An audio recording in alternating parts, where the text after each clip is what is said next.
हमारे व्यस्त जीवन में ईश्वर की आवाज़, जीवन में सही दिशा में कदम उठाना जरूरी है। हमारा हर एक कदम या तो हमें सही दिशा में ले जाता है या गलत दिशा में ले जाता है। इसलिए यह जरूरी है कि हम अपने कदमों को सही दिशा में उठाएं। हमारी यात्रा अंधकार से प्रकाश की ओर है। हमारी यात्रा इस बाहरी जगत से आंतरिक हृदय के अंतरतम की ओर है। हमारी यात्रा इस सांसारिकता से आध्यात्मिकता की ओर है। हमारी जीवन यात्रा मात्र समय काटना, समय गंवाना या समय बिताने के लिए नहीं, लेकिन उद्देश्य मूलक है। जीवन में दिव्य और अनंत जीवन का अनुभव करने के लिए हमें ये सुनहरा जीवन मिला है और हमारा जीवन दिव्यता का बीज है।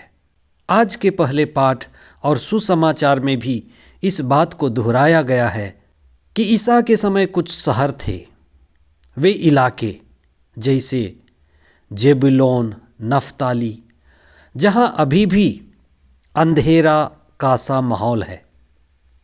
ये प्रदेश अंधकारमय हैं। ईसा अपनी बपतिस्मा के बाद जब अपना कार्य शुरू किए तो सबसे पहले ईसा इसी इलाके में गए जहां अंधकार की स्थिति बनी थी। ये अंधकार पाप का अंधकार था, अज्ञानता का अंधकार, अंधविश्वास का अंधकार, दिव्य ज्ञान और आत्मिक शिक्षा के अभाव का अंधकार। और जहाँ दिव्य ज्ञान नहीं है, ईश्वर नहीं है, जहाँ अंधेरा है, वहाँ कई तरह की बुराइयाँ पनपते हैं। ईसा का उस प्रदेश में जाना ही उस प्रदेश में रहने वाले लोगों के लिए आशीष व कृपा पाने का समय था। जैसे दिव्य वचन कहता है कि लोगों ने महती ज्योति देखी। ईसा में ज्योति है, ईसा की शिक्षा में ज्योति है, ईसा की उपस्थिति में ज्योति है। और जब जब हम प्रार्थना करते हैं, प्रभु के उस ज्योति से प्रकाशित होते हैं। जब जब हम प्रार्थना करते हैं, पुनर्जीवित ईसा के द्वारा हम आलोकित होते हैं और वहीं से हमारे लिए अनंत जीवन और ईश्वर की खोज का द्वार खुलता है। जैसे बपतिस्मा में प्रार्थना के बाद यूहन्ना बपतिस्मा ने देखा कि स्वर्ग खुल गया और ईसा के ऊपर पवित्र आत्मा कपोत के रूप में उतरे और उन्होंने कहा कि तू मेरा प्रिय पुत्र है। इसके द्वारा ईसा के पुत्र होने या असली पहचान का पता चला।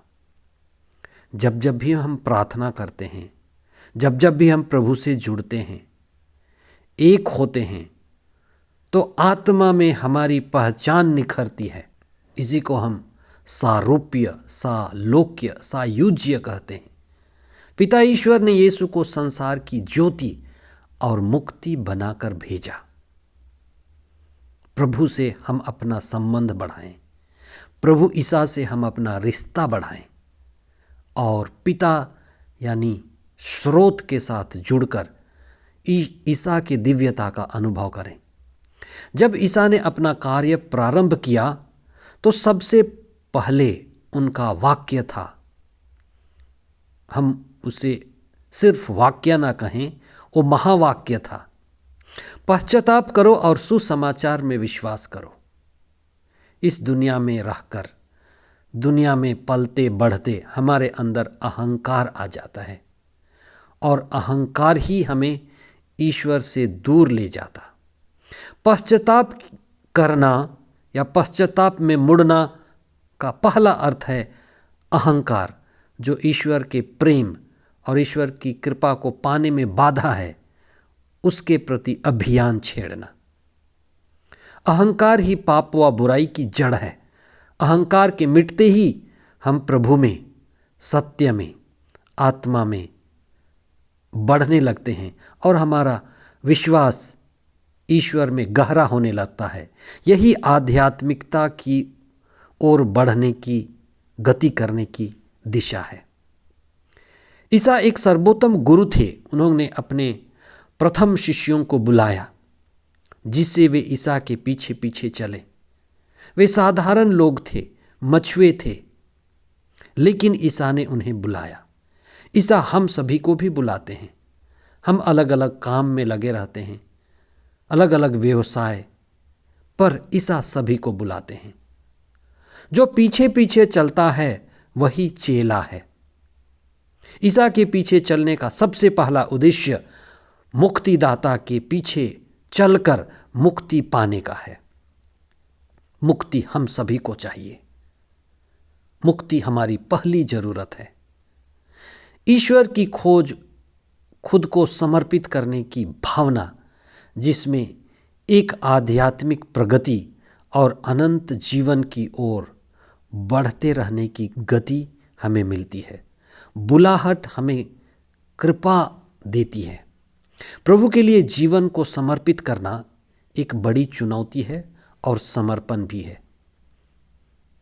हम सभी इस चुनौती को स्वीकार करें और अपने जीवन को समर्पित करें। इस जीवन को जो आपको तोहफे के रूप में, उपहार के रूप में मिला है, व्यर्थ न गंवाएं। प्रभु को ढूंढें, प्रभु को पाएं और प्रभु की ओर कदम उठाएं।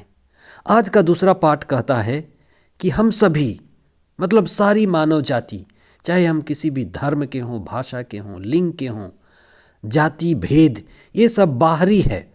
प्रभु में हम सभी एक हैं, आत्मा में हम सभी एक हैं। ईसा की यही प्रार्थना है कि पिता ने जो सिखाया है, हम सभी एक ही परिवार के लोग हैं। सांस के रुकते ही शायद ये स्पष्ट हो जाएगा कि हम सभी एक ही परिवार के लोग हैं।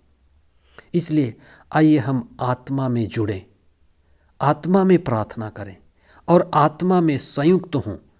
हम अपने कदमों को देखें कि हम ईश्वर की ओर कदम बढ़ा रहे हैं, प्रभु की ओर अपने कदम उठा रहे हैं। और जब हम प्रभु की ओर कदम बढ़ाते हैं, ईश्वर की ओर गति करते हैं, तो हमें आध्यात्मिकता में बढ़ने के लिए कृपा मिलती है। इन्हीं कृपा को पाते हुए हम आध्यात्मिकता में, प्रभु में बढ़ें और पूर्णता का जीवन पाएं। आपको, आपके परिवार को, आपके व्यक्तिगत जीवन को प्रभु आशीष और कृपाओं से भरे। आमीन।